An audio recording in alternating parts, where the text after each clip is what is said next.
evening. I'm Tobias, this is Will, and this is Matt, and Janita is making sure everything runs smoothly in our AV booth. Together we have a number of curious and exciting topics to share with you. As attendees of the Anti-Supply Curiosity Club, you're all now members, provided you adhere to our philosophy. Ex curiositas scientia. We pledge to learn and without prejudice in pursuit of our mutual goal, perpetual noviceship. We admit that it is impossible to know everything about anything, and thus we remain perpetually curious and perpetually novice. This is our flag and mascot Franklin. The lightning bolt represents the receipt of knowledge, the alignment of illumination, the resonance of truths understood. It awakens and excites us and makes us hungrier for more.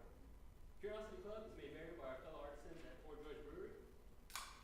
All right.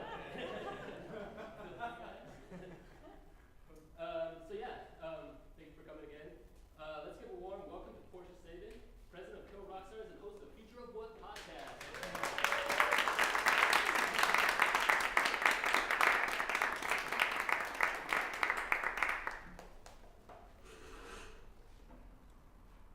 Thanks, you guys. I have been forced to use a mic even though we're standing right here and you can totally hear me because they're recording it. So I hope you don't feel like that's too weird of me to be talking into a microphone.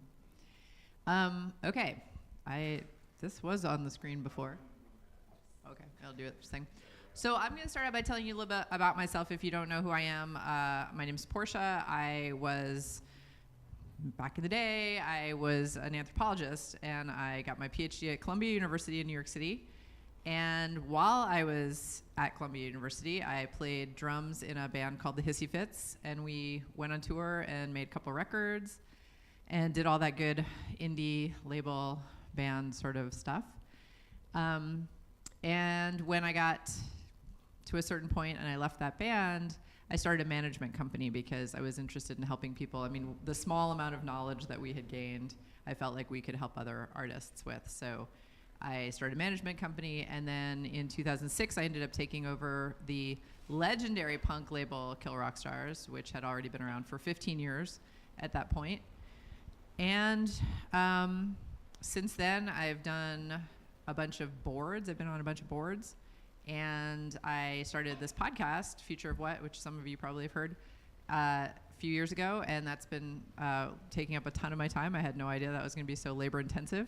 But it's great. I've been enjoying myself. So tonight, I just thought I would talk to you a little bit about this question that keeps coming up, which is, how are artists making money in today's bizarro music industry? And the truth is they are making money, which is a good thing. We're all very happy about that. But the way they're doing it is a little bit less straightforward than it used to be back in the day. So I'll just jump. I don't usually have slides, but I thought, why not? I'll try slides. We'll see how that goes. So the first thing I thought I should talk about when we talk about this is what kind of artist are we talking about? Because there's a lot of different types of artists, right? So there's baby bands. And a baby band, I'm sure you're all quite familiar. You're just starting out. Maybe you've played a few shows. You don't really have it together. Are those people able to make a living in today's economy? And the answer there is, well, everybody kind of doesn't make a living until they get to a different level, right? Even in the old economy, until you got a record deal, you probably weren't really seeing money come in the door. So baby bands are pretty much the same boat as they always have been. Established bands, however, have a different trajectory. So I think the thing that's interesting about established bands is have they been on a label? Are they currently on a label? What's going on with that? And so where we go from there is crowdfunding, because people are very interested in crowdfunding these days. And there's this Amanda Palmer. I would love to call it the Amanda Palmer fallacy. I don't know if we can call it that. I think that would be awesome.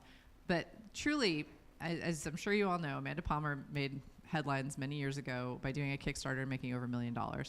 And I think the number one thing to point out is that she had been in a band on a major label for years. And so the people who were her fan base had come to her, not organically necessarily, but a label had cultivated that fan base for her. So it's not like she was just Amanda Palmer, nobody's ever heard of me, I put up my stuff on Kickstarter and boom, I made $1 million. It was a very different story from that story.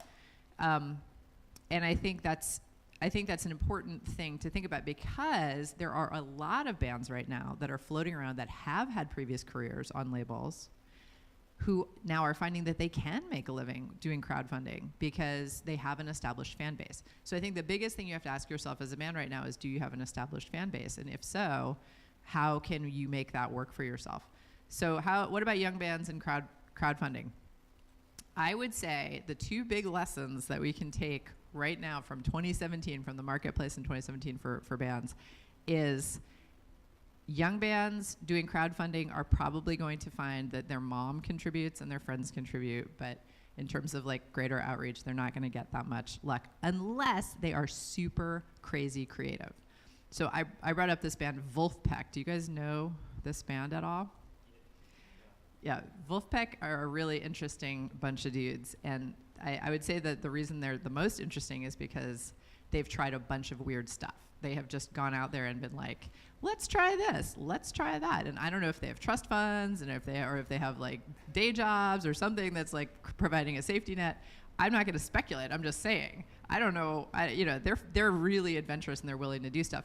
They're probably the most famous for doing the Sleepify album on Spotify. You guys might remember from a few years ago, they put up a completely silent album on Spotify that was like 57 minutes of quiet, like nothing. And they got a ton of press for that, and that's the kind of thing that these days can help move the needle for your band a little bit, even if it ultimately made people mad at them. It still made people notice them. So income streams. So in general, in the world, if you know nothing about music and you're just like, well, how did people make money in the old days? The income streams have always been physical. So CDs, LPs, cassettes, 8-tracks. Trying to think of other outdated technology. Digital used to be downloads. Now digital is absolutely streaming. We can talk about that later. Touring, always a very important part. As a label person, I always tell an artist, your 50% of this job is to tour. That is your job. You have to get out on the road. The number of bands that you can think of that have made successful careers for themselves without touring, you can probably count on the fingers of one hand. You have to tour. Touring is a huge part of your business. Direct to fan. Now, this is an interesting term that's sprung up in the last few years. It basically means like merch, doing merch, right? Making merch for your fans. We'll talk more about this. Direct to fan is huge in 2017 for the simple reason, well, I'll get there later, but for the simple reason that you can make more stuff now and people can access it really easily, right? Crowdfunding, we already spoke about that, and sync licensing. So we'll talk about that in a minute. So are labels still needed in 2017? And the answer is yes. That's it. I'm not saying anything else. I'm done. We can talk about this if you guys have specific questions later. I like to have a dialogue if possible. My opinion is that labels absolutely are still needed, even if you don't call them labels, right? Somebody who is associated with a band has to do the business of that band. And if it's not going to be the artist, maybe it's the manager, maybe it's a label management company that they hire, maybe it's, their best friend Joe. Like, it doesn't matter. It could be anybody, but the truth about the music business is that there's the music and then there's the business, and somebody has to do the business, right? So labels are still absolutely relevant because we do the business for you, and not only do we do the business for you, but we've been doing the business for years and years for other bands. We have plenty of connections. We know people. I'm so proud of myself because I got Summer Cannibals a booking agent, which I haven't gotten a band a booking agent in like 7 years. And now it looks like I got another band a booking agent, so something's changing in the industry. Because for a while, you couldn't get anyone a booking agent. Oh my God, you couldn't get anyone a booking agent. It was like they were just beating people off with sticks at the door. They were like, no, they were like throwing people off their rosters. It was the hardest thing in the world. So labels have connections, and we have expertise, and we have basically money. And that's another thing that young bands generally don't have access to a lot of is cash. So those are the three things that labels still do, and we're still needed, yes. Okay, so touring, I just mentioned booking agents are very hard to get. Another thing about touring that has changed in the recent couple years is that it's become harder to get dates. And that's because there's been a glut of touring, because every band suddenly realized, it's weird. Like 3 years ago, this weird thing happened where Spotify rose. Everyone got really stressed about Spotify because they were like, but the per stream rate is 0.00043 cents per stream, and how are we supposed to make a living on that? And everyone was like, well, we'll make a living by touring. So they all went on the road. And that's when booking agents were just like, ah! And like venues freaked out, and everybody was like, it's impossible to get a show because you're competing with every other band in America.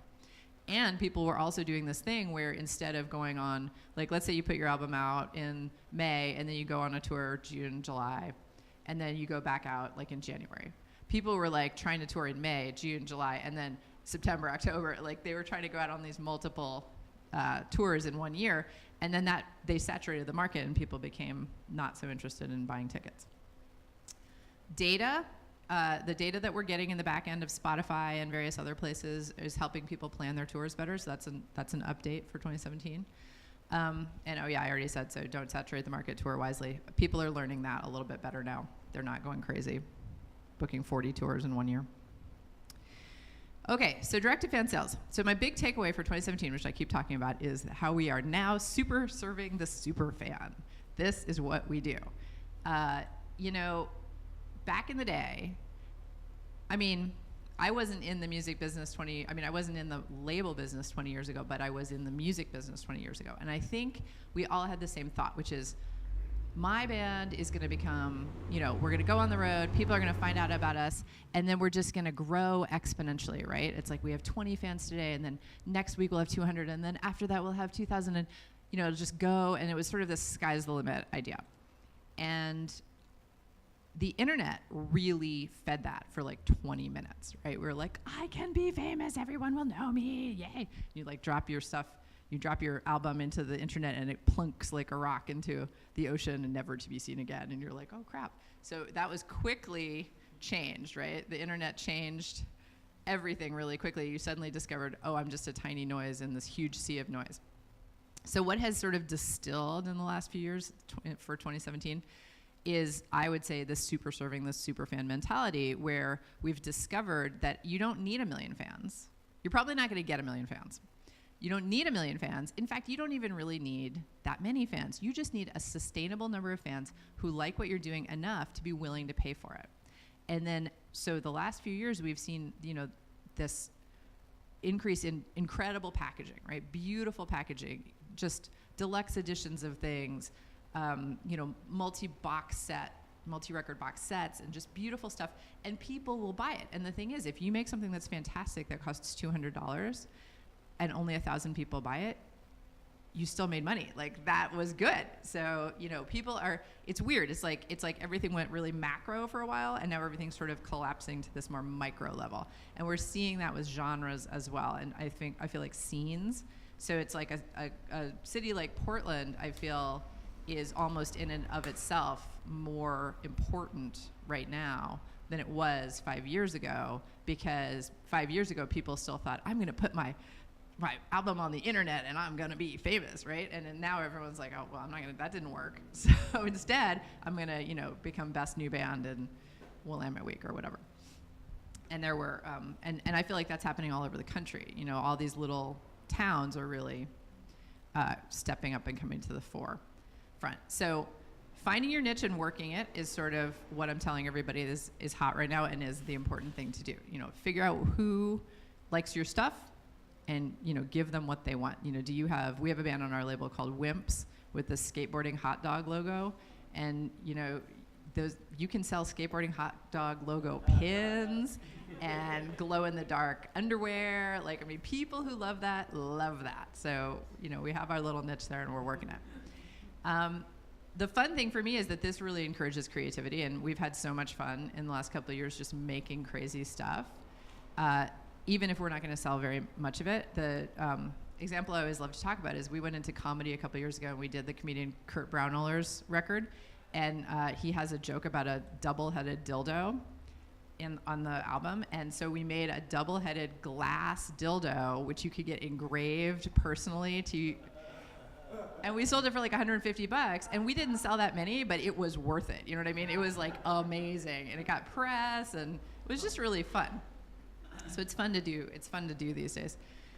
Do you love marketing? I always say I'm like in the wrong business some days. I really feel like that because my husband is an idea guy and I'm kind of more like the like slow and steady wins the race. Like I like to do numbers and stuff. But it's like if you love marketing, now is the perfect time to be in the music business because you can just come up with the craziest ideas. And when I think about like, oh man, now we have to do a marketing campaign, I'm like, oh my God, you know, it just seems like a lot of work to me. But if you love it, now's your time, right? Marketing is a huge thing. And we do this awards show. I do this award show in New York every June called the Libera Awards. And we give an award for marketing genius. It's called Marketing Genius.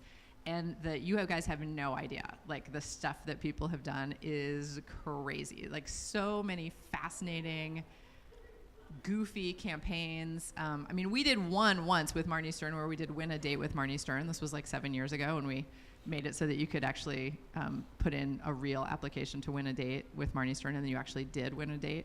And that was the whole campaign around her new album. It was goofy, but it's fun. Okay, so we are living through a vinyl and cassette resurgence. The kids love it. Nostalgic adults love it. And it's creating jobs in America. It's shockingly creating jobs all over the country. Plus, pressing plants are opening. I mean, we have one here, Cascade Record Pressing, down in Milwaukee. There's a new one in New Jersey that's owned by the guys from Epitaph, a couple guys from Epitaph and Secretly. There's a new one, Kindercore, in Athens, Georgia. I mean, they're just opening up. Jack White opened one in Nashville. It's a big deal. So that is helping a lot with the super serving the super fan because it's creating a lot of packaging and marketing opportunities. Okay, so another way to make money is sync licensing. And as I always tell bands, this is like getting hit by lightning. Sync licensing is not something you should put into your budget, ever, because if it does happen, you just have to be grateful. You just have to give a little prayer and be like, thanks, that's awesome. But you cannot actually bank on it because it's not the kind of thing, it's just not regular money, it's not for sure. But when it does happen, it can really be a game changer. I like to tell the story about the band Horse Feathers on our label who ended up getting 9 songs in a California Dairy Board ad. And that was, so it was 9 songs, they licensed 9 songs, and then they picked up the license, because licenses go for a certain period of time. They picked up the license again the following year, and then again the following year, and he made like $250,000 on that, all told, over the course of the campaign. So that can really be a game changer, although as we discovered, when you're a small working band, your taxes the next year are really annoying. Because you're like, wait a minute, no, I will never make this much money again, but the government doesn't care. So I also wrote, what do you want under sync licensing? And what I mean by that is sync licensing is one of those things that where you have to ask yourself as an artist, what do I want to be? Do I want to be an independent artist who makes music, the music that I want to make? Or do I want to be a person who writes for advertising? Or do I want to be a person who writes, writes songs that I think are going to get synced, right? Because there's sort of 2 ways to go there. And that's totally legit. You can do that, and a lot of people do that. But even in that market, you'll find that it's hard to succeed in that situation, just because it's never cut and dried, never exactly what you think is going to happen. Okay, so the last thing I wanted to talk about is alternative models of success, because I think this is the other real takeaway for the current state of the market. I think bands that are creative, bands that are enthusiastic, and bands that have a lot of time on their hands can come up with some really cool ideas of what to do. So I'm sure you guys are all familiar with Pomplamoose, that band Pomplamoose, maybe, Jack Conte. Basically what they did was they started their own subscription service several years ago, and what they did was they would put these really fancy videos together, and then they would put the video on the internet, and then eventually they got to the point where they were asking their fans, did you like that video? Okay, great, we'll contribute a certain amount of dollars to us, and we'll make another one for you in 2 weeks. And so they just created this sort of organic subscription service. And when I talked to Jack Conte about this 2.5 years ago, he was making $6,000 per video in contributions. I just heard that they raised $47 million in venture capital for Patreon, his company that he put together to do this for other artists, not just himself. So he clearly had a good idea and went with it. Simon Tam. Did you guys hear that yesterday the Supreme Court ruled on that free speech case for the slants? Okay. Simon Tam is the guy who put together the slants. And so that in and of itself is an amazing victory, and he stuck with that lawsuit for 8 years. But what's really amazing about Simon, if you don't know him, is that the way he got the idea for the slants was he went to an anime convention. And this was like 10 years ago, and he was looking around the anime convention, and he saw that someone had brought a box of CDs. And they were just random CDs, like Japanese CDs. And they were selling them to these little girls for $40 a CD. And these were in Japanese. The little girls didn't know the bands. They couldn't read it, but they had this cash, and like everything at the anime convention was cool. And he was like, wait a second. These people could use a live band, I think.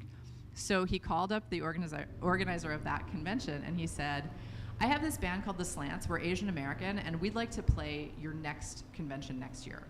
And they said, oh, okay. He didn't have a band called The Slants. He just made it up. But by the next year, he did. And to this day, they're now turning down anime conventions. They were playing like 25 a year, flying all over the world, and getting paid massive amounts of cash. I mean, he just made this up. He was like, I see a niche, I'm going for it. So, Simon's fascinating. We could talk about him forever. But I love that. I love that story.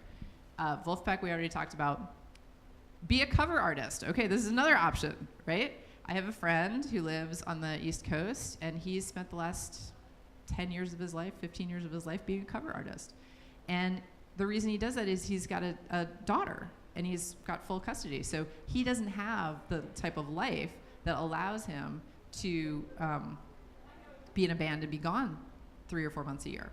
So instead, he made a situation for himself where he can play constantly and make a living, but he just plays within a driving distance of his home, right? And so since people love covers, that's sort of what he did. And now he's got a chain of bars and restaurants and venues all around, within like 150-mile radius of his house.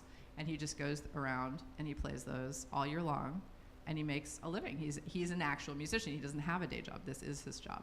And he says, of course, every now and then he throws in an original that he wrote. So for him, that's good enough. That's what he wanted to do. Oh, and then kids' music, of course. That's for us, as we get older and older, it's starting to look like a good option for a lot of bands. You're like, wait a second, do I want to play regularly? Do I want to get paid for being a musician? What should I do? Kids' music. So that's another option for people as an alternative model of success. So, what I'm basically saying is it depends what you want, how you want to be an artist, but do it your way. Okay, so that is all the slides that I brought. That's my little spiel, but I wanted to throw it open for questions if anyone wants to do that. Oh, great. Yes, sir? What if you don't want to go on tour and you think all that marketing is pandering, but you're writing and recording the best music ever recorded? Then you're like 99.9% of the demos that I get. So what's likely to happen? Go in my delete box.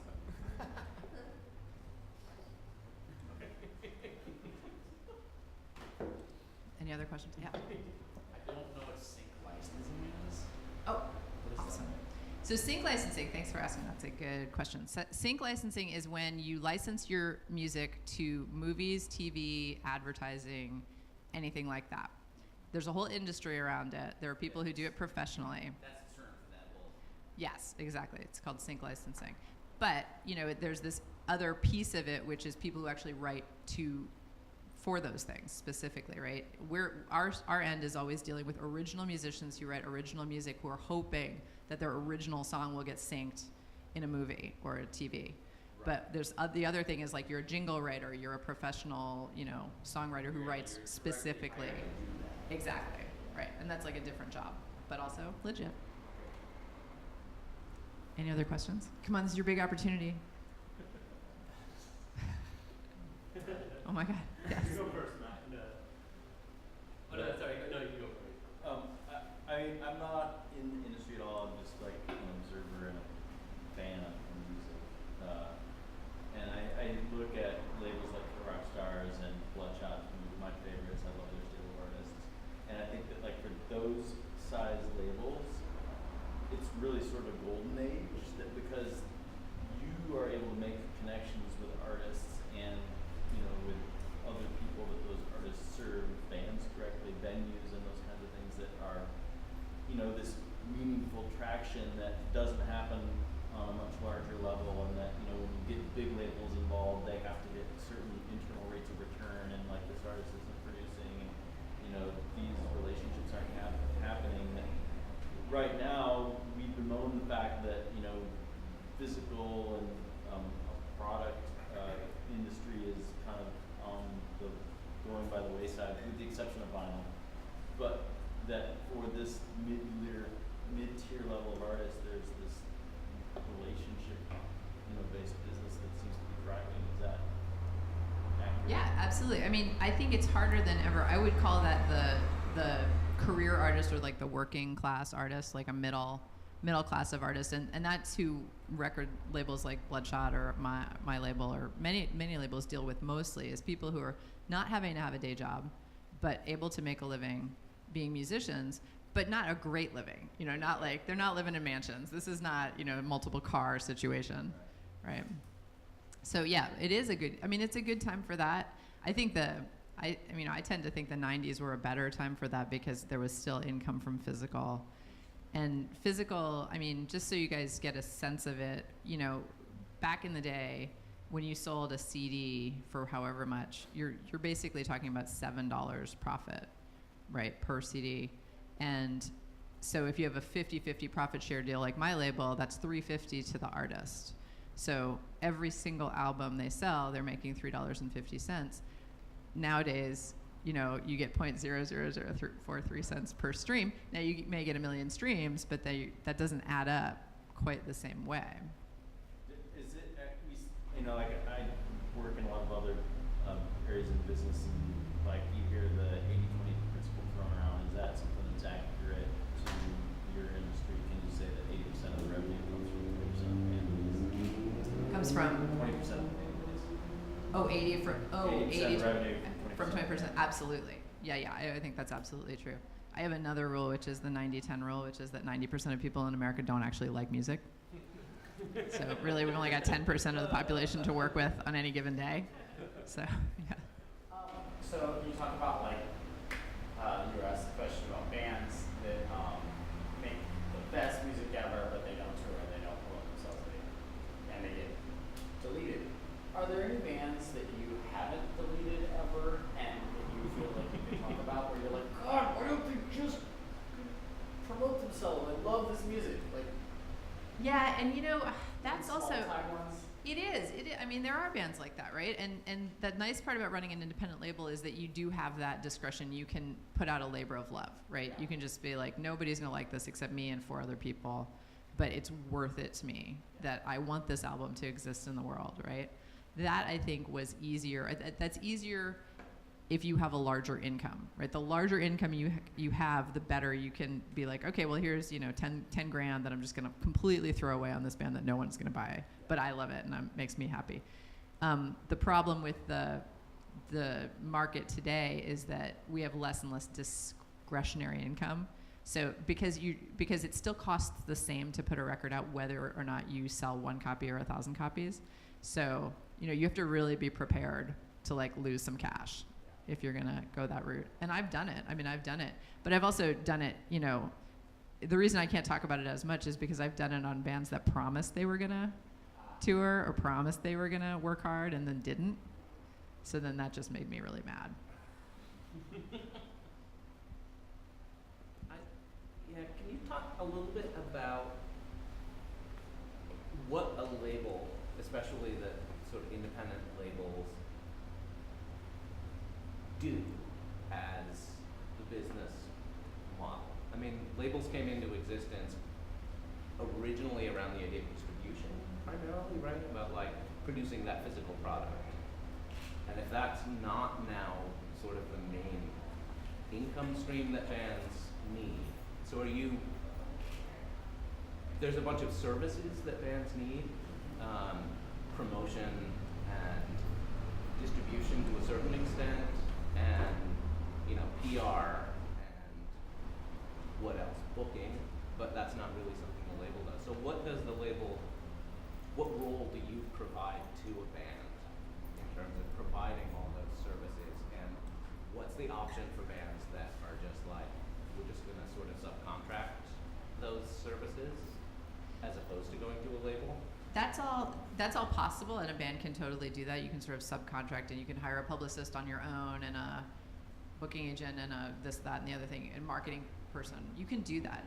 I think probably one of the biggest things about labels is that they tend to be brands in and of themselves. So it's like, if you get signed to Sub Pop, there's a specific history with that label. If you get signed to Kill Rockstars, there's a specific history, which is another reason why it's important that people don't just send demos to labels without knowing what label they're sending them to. And this has gotten better. People seem to be getting it together a little bit, but back in the day when I first took over, like 11 years ago, I would get demos that were like literally like Smell the Glove from Spinal Tap, naked woman on the ground with like a collar and a leash.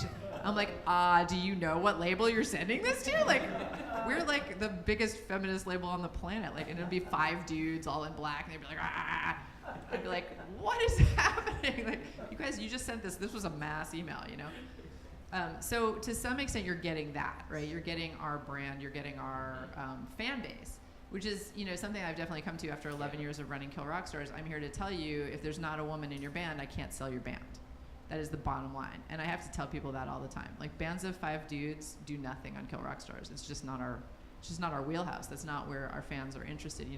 Slater Kinney, Bikini Kill. I mean, every singer-songwriter that we have on the label always had women in the band. I mean, Janet Weiss was in Elliott Smith's band for years. Like, we've always had success with that type of band as opposed to 5 dudes. And when you look at the music landscape, the 5-dude band model is so much more popular.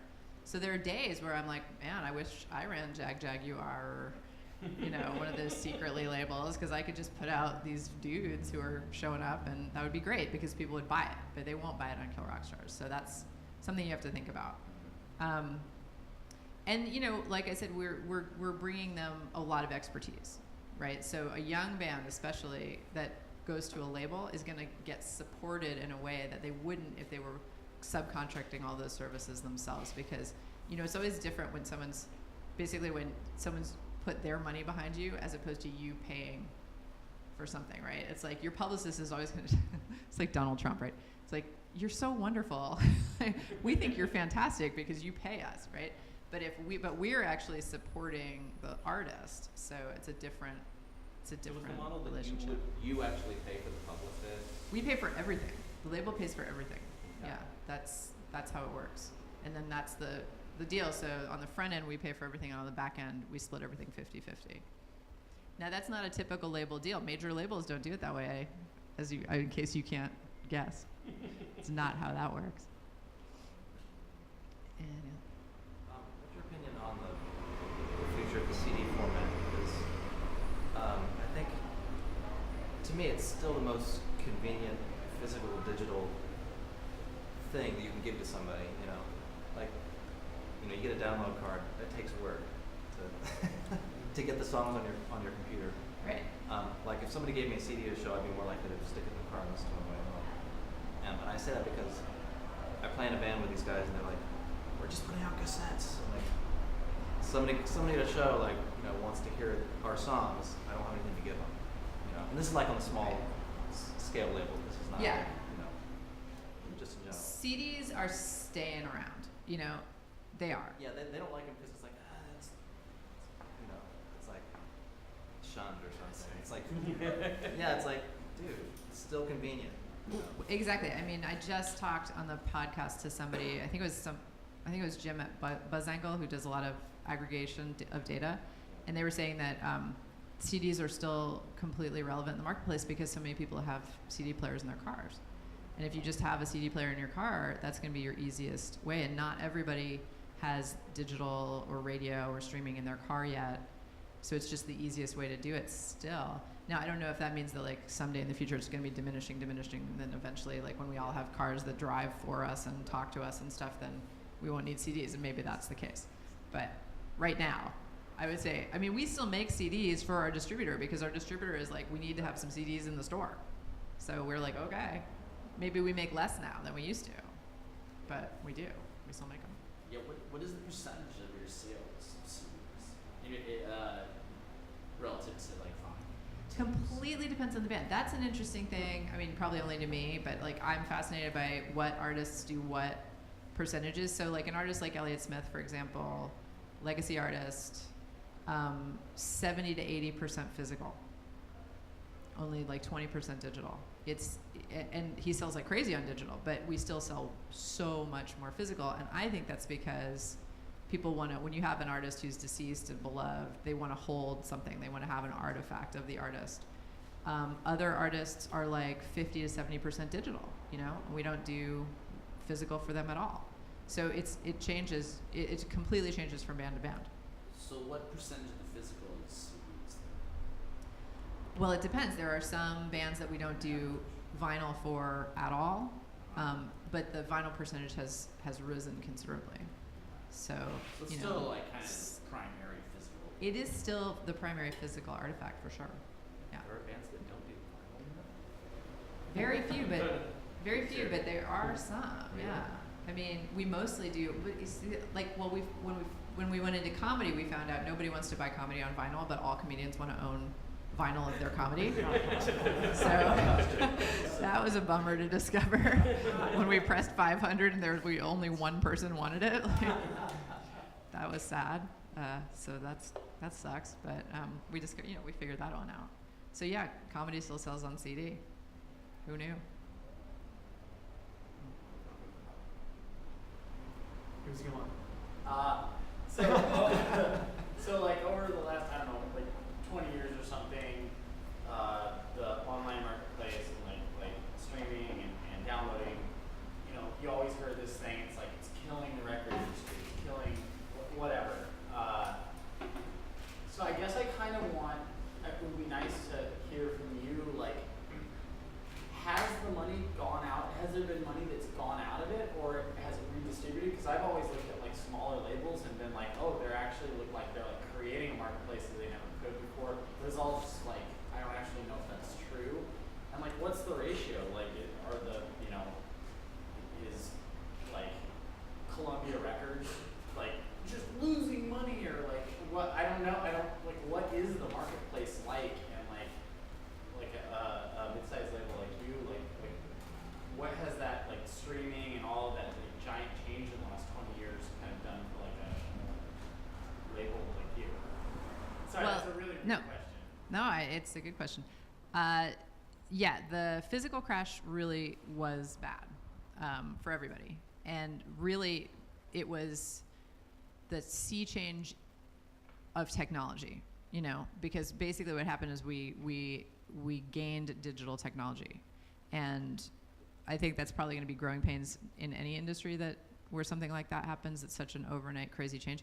This also this really strange thing happened in the music business where all of a sudden everybody decided music was free, and like nobody has decided that like gas or apples or pants are free. Like I don't know why, but music apparently is totally free.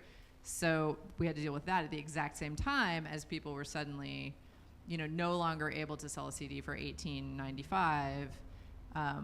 So, and then of course the country went into a massive recession immediately at that exact same moment. So the music industry tanked big time. And you saw it at the major labels by the fact that everybody got laid off, right? So Columbia Record is like 50% of the size that it was 10 years ago, which had an interesting effect on the indie world because a lot of those guys from the major label world went out and started indie labels. So, and they brought all their connections and money that they'd gotten in that world and started indie labels. Probably the best example of that is the guy who started Big Machine Records in Nashville. And he had been working at, oh my God, I can't remember which label, it doesn't matter. and they had an artist named Taylor Swift who was 14 years old, and she wanted to write her own songs, and they said, you can't write your own songs. You are 14. We're not interested, and nobody wants to hear songs about little girls talking about broken hearts and makeup and boys and clothes. And they dropped her. And Scott Borchetta, who had just left that label, called Taylor Swift and said, well, probably her manager, and said, hey, I'll let you write your songs. Come over. And he started Big Machine with Taylor Swift, and now they are, I mean, probably the biggest indie in America, or the second biggest indie in America. They've got a massive market share. So that's the kind of thing that happened at that point. And so, yeah, there's been sort of a nice resurgence, but it's not, when you hear people complain about the old days, you just have to tell those people to F off, because things change. I mean, we could also all sit here and complain that we don't use wax candles anymore. Like, there's many changes in technology, and we just have to roll with it. For a label like mine, the fact that we weathered the recession, I think is the important part. I think some people didn't weather the recession; they just weren't able to keep the doors open. But we laid a ton of people off. We laid like 12 people off. I mean, it went way down, and then it's been building back. So, follow-up question. That totally answered a lot of questions that I've had for a long time. Would you say that it was kind of across the board? Like, Yeah. big labels got hit, Oh, yeah. you got hit, Everybody got tiny hit. startups, like whatever. Yeah, you can't go from yesterday, you could sell your product for $18, and today it's free. Yeah. I mean, And I was that's guilty, a big deal. I was guilty of that, like in the first round of that, for sure. You were like the Napster Wait, kid you who. just somehow did that? Like, I did not work the computer, but my roommate sure did. Yeah. So apologies. But also, I wanted to know, have you noticed any, did you say like a big part of the business model now is like half tour? And I feel like that wasn't so much always the case, but I don't know if that's true. Have you noticed It was always, yeah, because that's the only way you really build fans, Yeah. is to get out and show people what you got. And so, You know. so that you feel like that hasn't changed. No, that That's hasn't always changed. had to be the case. Yeah. Whether there was a recession or whatever. It doesn't Right. matter. And independent labels have never had access to commercial radio, so we've only had access to independent radio and community radio and AAA, non-com radio. So that in the absence of radio, you have to tour in order for people to get to know you in different parts of the country. Yes. Can I convince on that a little, Tina? Oh, sure. The other thing that happened, like the internet has killed retail in lots and lots of different industries, but music stores were one of the first places that the internet killed retail, because as soon as there was free downloads, a lot of stores went out of business. So you had a lot of stores go out of business 10 years ago, around that time, and something about music that people outside the industry don't know is that a ton of music purchases are impulse buys, right? Yes, everybody's a music fan, but whether you see the record in front of you and go, oh, I'll have that, has a lot to do with how many records you buy in a year or which records you get. And so just having fewer records, fewer stores, therefore less rack space, really hurt the business. And it took quite a while for Amazon to build up to make up the Right. difference, to be the That's a new good point. place for record retail. Right, and also Tower Records, when they went out of business, that was a huge problem for the industry, because Tower had been just a huge part of our business, everybody's business. And so when they went away, it was just like, it was like insult to injury. Did you? Yeah, have you seen any trends in the industry about like labels holding exclusive versus non-exclusive rights with artists? Exclusive versus non-exclusive Yeah, like rights with with publishing artists. rights and things like that. Oh, publishing. But just in general, I think. Because I've seen it a little bit in the film industry with like shopping agreements and stuff, being non-exclusive rights there. But it seems like it's holding strong. It depends on your contract with an artist. Right. I think for the most part, it depends. Like the majors were always famous for doing like 7 album deals, which really locks an artist. If you figure it takes 2 years to do an album cycle minimum, that's like 14, 15 years of their lives that's locked up in a contract. Indies tend to do like a 1 album deal. Like maybe sometimes we'll do a 2 album deal. That may have changed now. People may have started figuring out that it's worthwhile to get a hold of people young and then hang on to them for 3 or 4 albums if they possibly can. But one of the benefits of indies historically has always been that we don't lock people in to exclusive deals for long periods of time, so you can be more of a free agent. And that can also attract people to indies when they don't want to be locked into a long-term contract. Does that answer your question? Yeah. Sort of. Anybody else? Yeah, have the trends in the economics of the industry correlated at all with any trends in the language that either reviewers or publicists talk about music and what music is doing right now? Like what? Like what's an example of that? Like, what happened to the term indie? Like, is it still, does it matter? Oh, that's interesting. Yeah. It's a good question. I don't know. What do you guys think? Do you think indie matters? Do you think there was a minute, right, where indie was weird? It would like became like a radio genre or something. Like we're listening to indie music. What does that mean? Who knows? But I feel like that kind of went away. I feel like that changed a little bit, and now I feel like independent people are getting a better understanding every year of what an independent label, why an independent label is different from a major. Not a great. I mean, that's why I do this radio show, right? So that people will try to understand these things because these are not opaque. I mean, they're opaque things, right? They're not transparent. It's hard for people to understand, just how evil majors really are. It's a joke, but yeah. Sort of. Have any indies become majors in your mind? Well, I have political views about that. And that's so. okay, you can talk about them. I guess it's a safe space, right? I can talk about my political views. I have a problem with independent labels that use major distributors. And the reason I have a problem with that is that major distributors take the market share of their indie labels as their own. So for example, when Sony puts out numbers at the end of the year, they say they own 35% of the music market because they're including in that all the indie labels that are distributed by Red. And that includes some really big indies, right? That bothers me. I don't think that's right.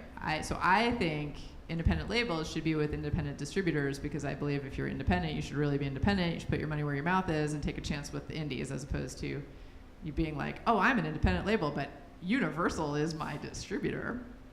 But that's those people's choice, right? And a lot of people argue that you get better access to European markets when you're with a major distributor, which probably is true. So, but yeah, I mean, politically from where I'm sitting, we are with Red Eye for distribution. Red Eye is probably the biggest indie distributor in the US out of North Carolina. But I feel really strongly about that. Like I will never let myself be distributed by Sony because fuck that. Are there, I'm assuming there probably are, but are there any or many independent labels that also do their own distribution? Is that a thing that happens on a smaller scale? They do, but then they inevitably have a distro deal with one of the majors. Is that like a kind of a turf thing? Like we can't distribute this unless we make a deal with a major? Not necessarily, but I think it has a lot to do with international because if you're starting a distributor, you need to be able to tell your labels that you'll get their stuff to European markets.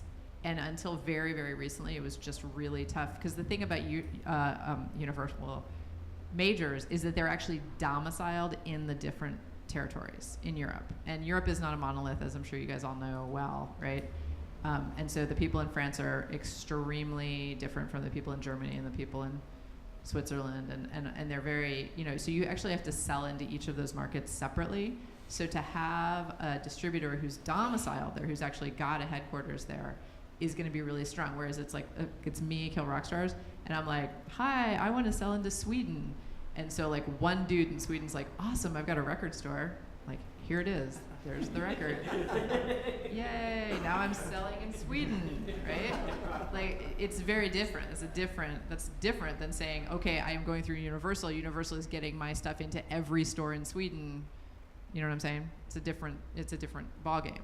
So forever, people have been trying to, having to use majors for their distribution because they want to get into international markets. For what it's worth. Anyone else? So how do artists get your attention in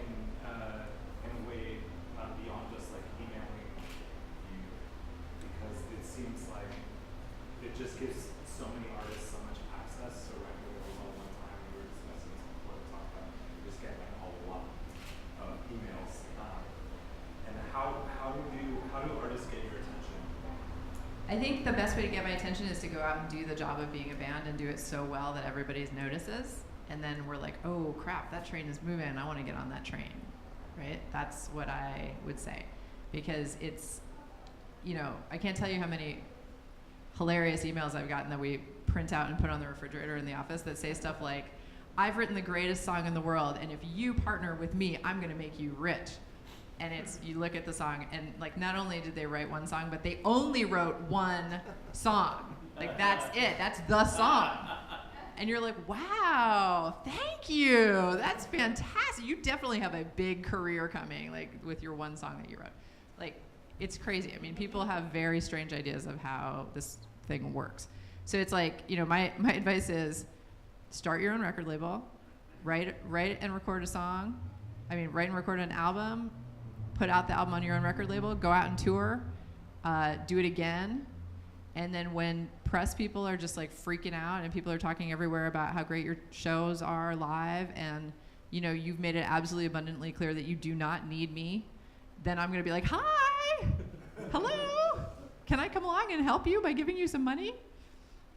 I think that's an important lesson that people need to understand. It's like, do it yourself and everybody will get excited and get on board. It's like when you don't need people, that's when they're going to really show up. Because the thing is, if you're successful, you will need people ultimately, because you can't do the job of being a band and be completely in charge of your own business because it's just too much business.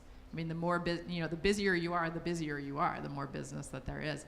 I always use the example of I managed the band The Gossip, and they went gold in the UK. And, I feel like there's this idea in bands where it's like, we're going to work really hard till we get to this certain level, like the level where we have like a fabulous record deal, and then we're all just going to chill out, and then like great stuff is going to happen. And the thing is, what people need to know is the more fame and exposure and adoration you have, the harder you have to work. So it's like The Gossip went gold in the UK, and then all of a sudden it's get up at 6 in the morning and do drive time radio, then go to the next venue and get hair and makeup for an hour, and then a 2-hour photo shoot, and then an hour of press, and then you get a sandwich, and then you get another hour of press, and then you drive to the venue and you sound check, and then you do 3 more press things, then you go on stage, and then it's midnight. And then you get in the van and you drive to the next venue and you get up at 6 the next morning and do drive time radio. Like, that is what happens when you get famous, is like the work exponentially occurs, like increases.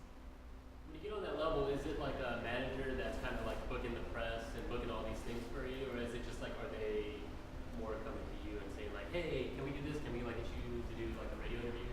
The band? Yeah. No. Is it like the band's manager that's like pulling everybody, all this press in, or is it the press coming at them? The press comes to you. Like that's what I mean about like when the train is moving, everybody wants to get on the train. It's like I would just open my. when I managed The Gossip, the amount of time I spent talking to the band while we were together was like 10%, because I spent the entire time on this computer being like, Yoko Ono wants to do a photo shoot with you on Thursday. It's like I had to deal with this stuff that was just coming in faster than I could handle it. It was nuts. And I'd be like, we're gonna Yoko Ono on Thursday, okay? Like, and then back to it was crazy. So yeah, it gets really, really crazy really fast. Anyone else? One more. I'm sorry. Do you guys have a recording studio? I don't know. It might be a naive question. No. We send people all over the country to record. It depends. Sometimes we'll be able to put a band together with a producer who's really cool. Sometimes they already have a relationship with someone that they want to use. So we just facilitate that. They can record wherever they want. Do you pay recording money up front though? We pay the studio. Yeah, we pay for the recording. Yeah. We don't usually do advances. Advances don't work as well with a profit share model, because if you get money up front that you immediately owe, kind of screws up everything on the back end. But you do pay the recording expenses. Exactly. Like, we'll pay everything. We just don't usually like give the band cash up front, because I'm usually like, well, what do you want with $2,000? Like, is that really going to help? Because I'm not going to give you like $500,000 clearly, but like I could give you like 50 cents. Like, do you need bus fare? Like, let's work this out. Okay, are we good? Well, Oh, wait. it's the sort of macroeconomic question on digital, like the revenue from digital. So in the post everything is free world, hopefully, the transition from digital download to streaming, are you seeing, is there actually as much money in streaming as there was even in digital download? Definitely. There is. There's a long tail on streaming that nobody really could foresee. It's just, and the volume is outrageous. I mean, just millions and millions and millions and millions of spins because people just put Spotify on, they just leave it on all day, you know? And so you're getting, I mean, it's stupid, right? Like it's stupid money. And the amazing part about it, and you know, my feeling is we can't rely on this. This could change tomorrow, right? This is a technology situation. Just like technology changed 10 years ago, technology could change tomorrow. Spotify could do an IPO and get sold to somebody and we could just be screwed. Like that could be it. But for now, it's like you're just minting money basically. Because you don't, there's no overhead to Spotify. You just sit there and it just rolls in. And if you've got a bigger artist like an Elliott Smith or a Decemberist or an Arcade Fire or something like that, I mean, that's just millions of people, millions of plays every day. I'm sorry. Are you I'm nitpicking her again? husband, This is my husband. I bring him along to heckle me and keep me. I like the story, like relevant to small bands. I like the story you have told about how like a really lucrative thing can be if you sound a lot like Iron and Wine and a bunch of bands that sound like them, then you could be a little band who ends up on a playlist with those bigger bands and gets those big numbers of spins. Exactly. Like Exactly. because Yeah. you're so affiliated with the bigger band. Exactly. I always And thought that seemed like a thing that young bands should know. yeah, that's a good point. That's Patchy true. algorithm? Yeah, good algorithms. Is that still a thing, like tastemakers, like sending your like music to DJs or you know kind of people that kind of distribute it out there in their ways? Like, should you do that? Should you send your music to tastemakers? Yeah, well, I guess is that still a thing? I guess with Spotify and you know like kind of the digital distribution thing. I don't know, like radio, like really influences the impact of how successful a band is now. They can get that exclusive like. Well, so are you asking if radio is still important to a band's career? Yeah. Yeah. Well, there was, I think, Slim, I think you told me this, that back in the day, if you got commercial airplay in a market, it guaranteed 100,000 record sales in that market. So commercial airplay is a very powerful thing. But, you know, in terms of tastemakers, it's like, I feel like it's always important. And to get anyone in the industry excited about your band is really great, and you should totally try to do that.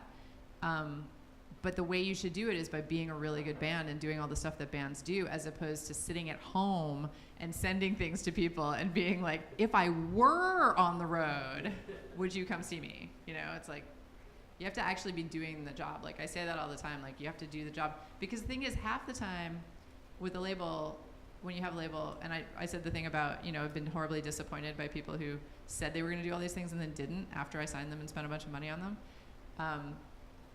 You have to find out if this is a job you want, right? It is hard. Touring is hard. It's not fun. You're away from your girlfriend for a long time. Floors are very uncomfortable. People are not always nice. You know, you don't always get 3 square meals. And sometimes you walk out of the venue with $40 or less, right? So it's not a job for everyone. You have to like, and I was like this in bands, so I speak from experience. Every night I would walk out and I'd be like, oh my God, that soup we got for dinner was amazing, and those 4 people who were the only people in the whole place really, really loved us, and I can't wait to do this again tomorrow, right? Like, you have to have that attitude, or else you will not do this job. This is not the job for you, right?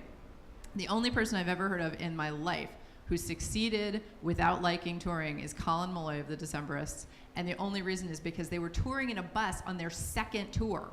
Because we sold 250,000 copies of their second record. They just like blew up like a satellite, that band. And that has never happened. I've never heard anything like that, you know? And so he doesn't need to like touring, because guess what? He doesn't have to tour like regular people. He gets to bus, and he gets hotel rooms and stuff, you know? So that worked out for him.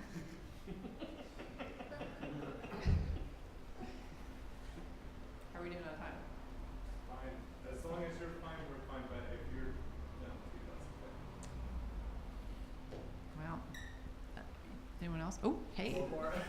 Have you ever thought about expanding to other like artistic, like publishing a writer or a visual artist, or have you ever thought about like not just recording music, not just music artists?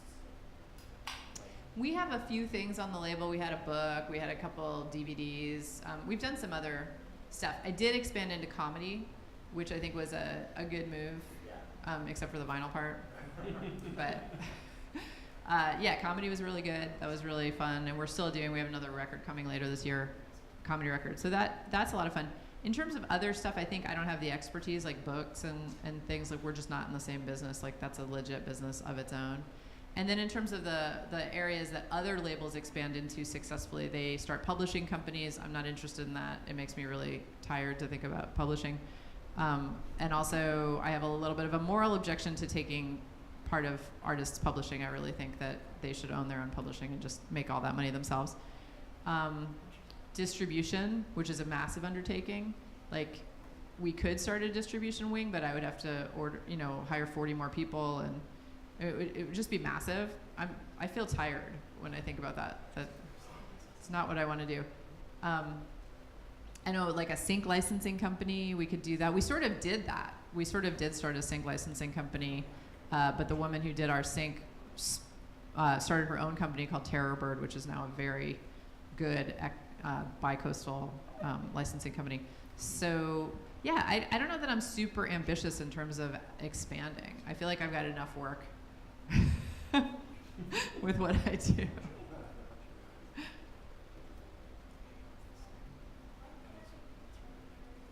Cool. Well, thanks you guys for coming out. I appreciate it a lot.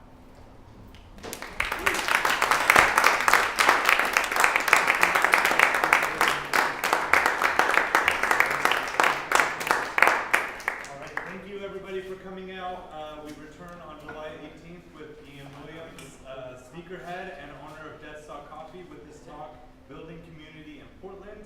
It's going to be awesome, so I hope you guys are all here. And for more information, check out our website, curiosityclub.handisupply.com, and follow our pages on social media. And yeah, thanks everybody for coming. Thank you so much. Let's have another round of applause.